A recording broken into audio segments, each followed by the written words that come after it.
Entonces, segunda parte de la clase número 15 de gestión financiera, y este es el último balance general proyectado que va a quedar grabado para todos los que lo quieran ver y volver a repasar.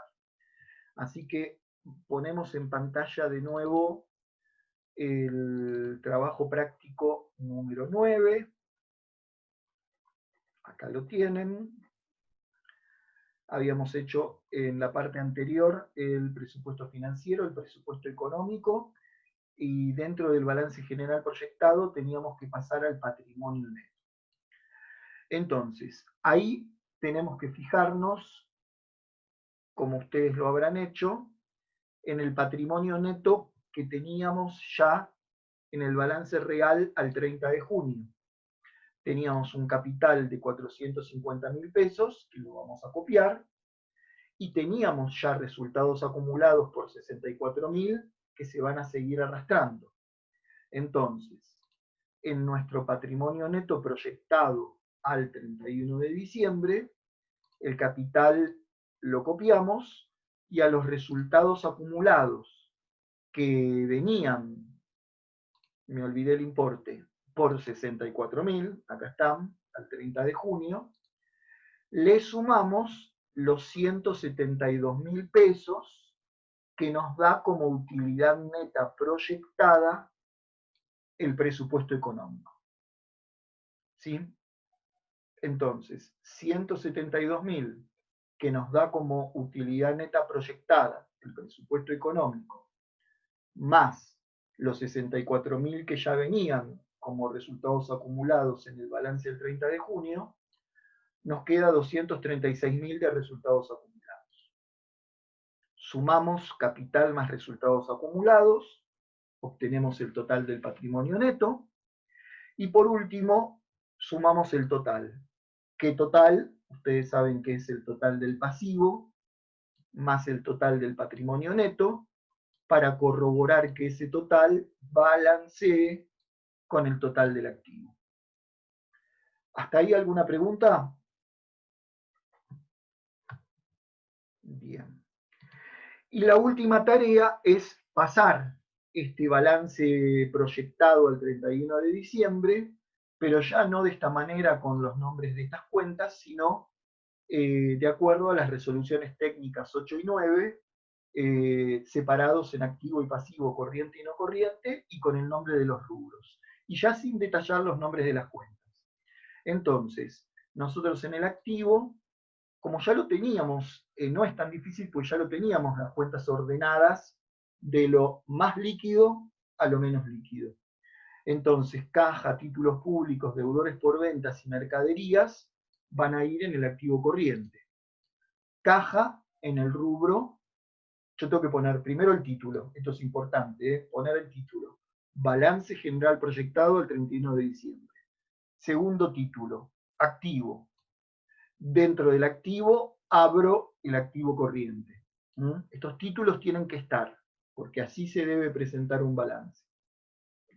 Y dentro del activo corriente, los rubros que correspondan. Caja y bancos, 51.000, que es el que ya teníamos, que salía de la última diferencia acumulada del presupuesto financiero. Después teníamos títulos públicos por 150.000. Ese es el segundo rubro, porque también es líquido, dentro del activo corriente. En vez de títulos públicos ponemos el nombre del rubro, inversiones. En la tercera cuenta, que es deudores por ventas, no tenemos ninguna otra, porque podríamos tener documentos a cobrar, podríamos tener acá restando algún interés positivo a devengar. Tomamos el total del rubro y lo pasamos acá en créditos por ventas. Y el último rubro que tenemos dentro del activo corriente son las mercaderías, que van a ir en el rubro bienes de cambio. Pasamos el total. Sumamos y sacamos el total del activo corriente. A veces se olvidan de ese subtotal. Sacamos el total del activo corriente. A continuación abrimos el activo no corriente y el único rubro que tenemos es bienes de uso. Bienes de uso, nosotros teníamos el valor de origen y las amortizaciones acumuladas que están restando por separado. Hacemos la cuenta y pasamos al rubro bienes de uso directamente el valor residual, 458. De manera que ese es el total del activo no corriente, y si hicimos todo bien, sumando el activo corriente más el activo no corriente, nos da el mismo total del activo que nos había dado antes. ¿Alguna pregunta hasta ahí? Creo que ustedes lo hicieron mejor que yo, así que... pero no sé si hay alguna pregunta.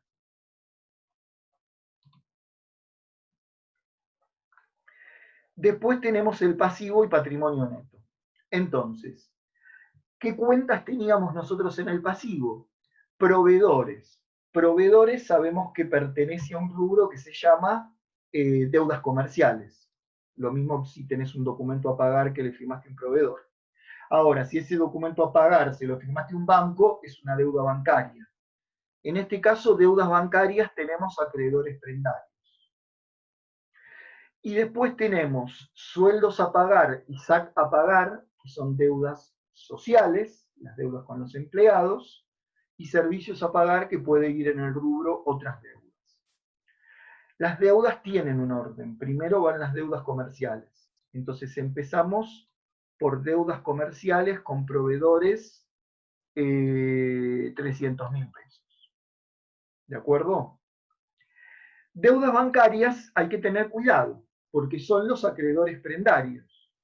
Pero esos acreedores prendarios a los cuales les debemos 140.000 pesos, vuelvo atrás, porque si yo no lo hubiera calculado antes, lo tengo que calcular ahora. Esos 140.000 pesos son 14 cuotas de 10.000 pesos cada una. Al ser 14 cuotas, las primeras 12 cuotas entran dentro de lo corriente, del pasivo corriente. Lo que debo y que voy a tener que pagar en los próximos 12 meses, contados esos 12 meses, a partir de la fecha de cierre de balance. Pero las cuotas 13 y 14, o de los meses, de los próximos meses 13 y 14, van a entrar en el pasivo no corriente.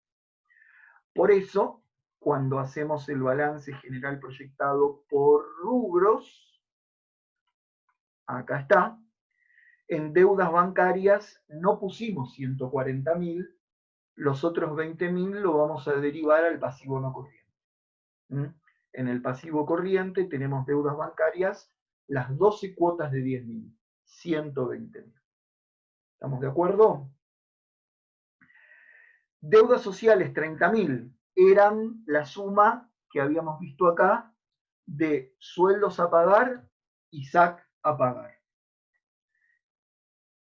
30.000.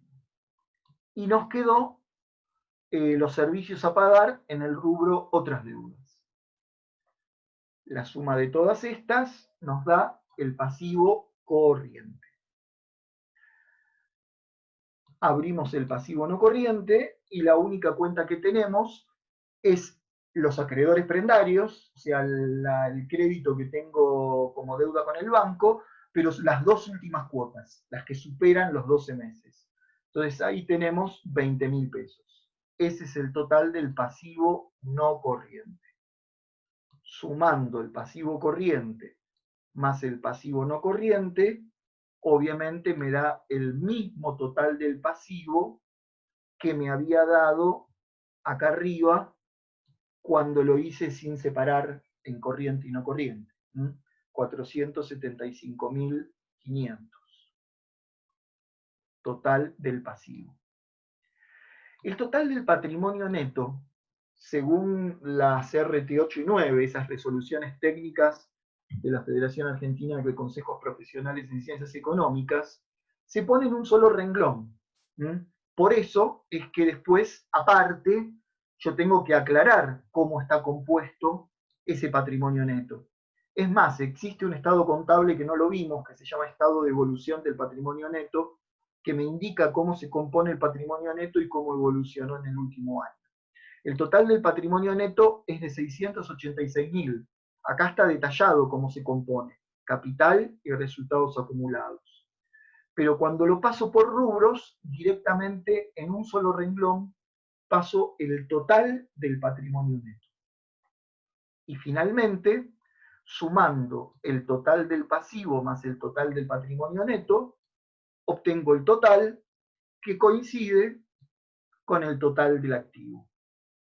De esa manera, ya están hechos los estados contables, como se les llama, resumidos por rubro.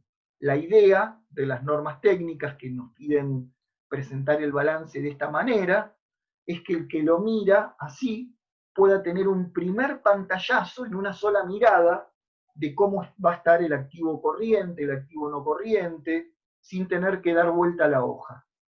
Por supuesto que después, en cuadros, notas y anexos, tiene que estar cuál es la composición de cada uno de esos rubros.